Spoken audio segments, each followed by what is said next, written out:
Curtain up the performer, ready for the camera's aim. Float light like a feather on the path to fame. The same fate, ready for another in line. Next please, and we're getting the production time refined. The Man with the Iron Fist is a world. It's really based on many different characters coming together to this one location, Jungle Village.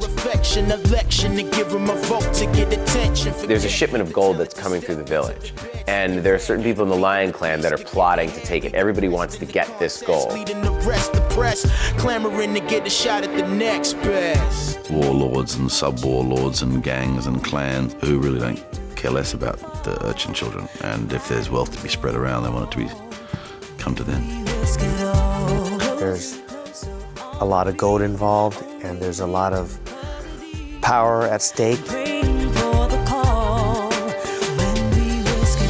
Silver Lion feels that this Zhen Yi, he's like the son of Gold Lion. You know, he's really not that strong a leader. Silver Lion is kind of killing off the leaders of the clans and using the blacksmith's weapons to take this gold. And the blacksmith and Zhen Yi, who's the son of the murdered clan leader, they have to team up and they have to figure out how we're going to stop these people from taking over the town.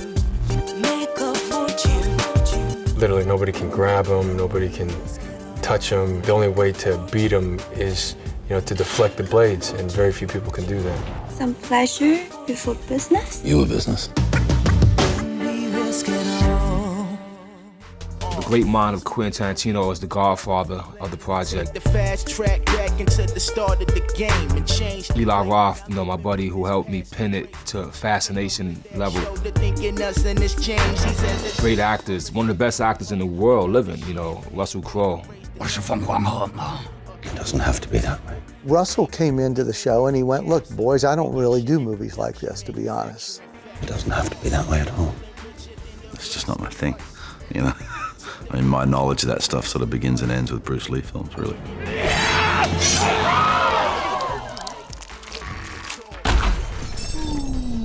And he said, so if I'm gonna do this, I wanna go for it. So we had some pretty wild things in there for him to do and say.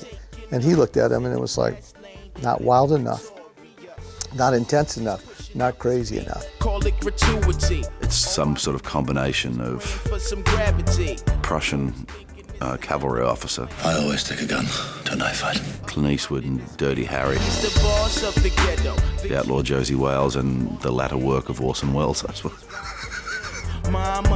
He just brings a weight to this movie that I don't think that most people could.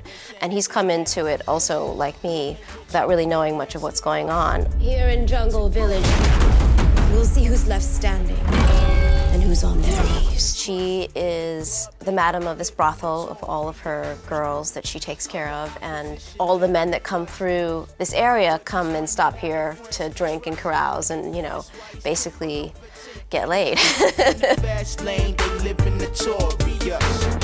When Quentin came and visited the set, the first shot he walked on, it's like there was Lucy and her Madame Blossom with her fan out doing a kung fu move, and he said, this just feels right. And I looked at him, I was like, you realize you gave birth to all of this. I mean, we wouldn't be doing this were it not for Kill Bill. And he was just so proud and so happy, and she just looks magnificent. Some of the bad guys were played by some amazing guys like Dave Bautista, who's a world-famous wrestler. A character who is not only massive and extraordinarily strong in a Herculean way, but his body can't be permeated because it's made of brass.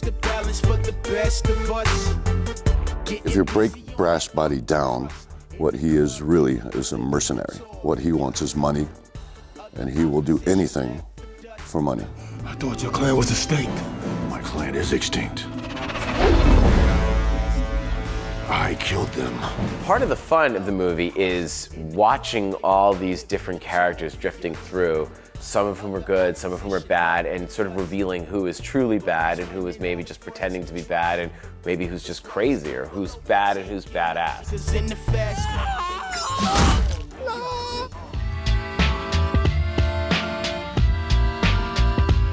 As far as the fighting styles, I was real meticulous about that. I try to make each fight scene have a twist of its own. The wrestling fans will see this and they'll identify with it, you know, right off the bat.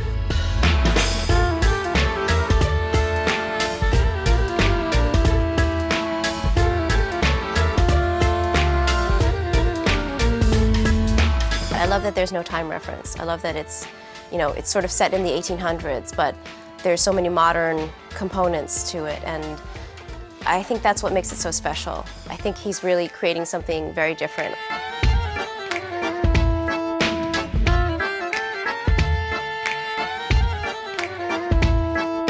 He's on this set and he's been on it for 45, 46 days.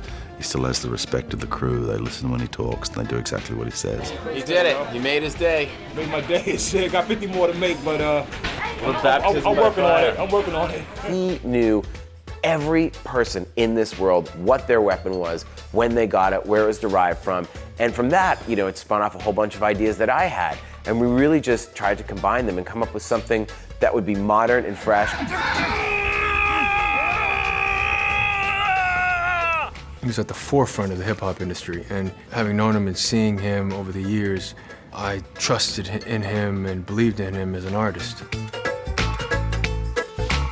One of the most important things to RZA was authenticity. He wanted to use crews that have made these movies before in locations where these movies would have taken place. Understand it's links to the eyes, spit faster than the blink of an eye. Got swag man on the brink of their lives, drowning the flow and sinking the tide. Kind of like a Kung Fu Star Wars. Vision get kicked in your crystal balls, blazing hot. You guys are warm. Kung Fu fantasy world. Step in your best trainers. Couldn't see links even if you went to Specsavers. A collage of old films from China, and has a twist of being one of those cult classics.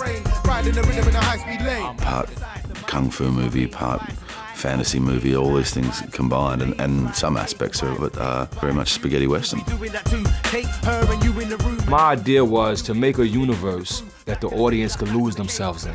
Have some great accents, some great characters. Get your popcorn and lose yourself. Strapped with a page of murder. Any man want more, I'll serve you further. Wanna spit hot, I'll learn you. Wanna grab my mic, I'll third degree burn ya.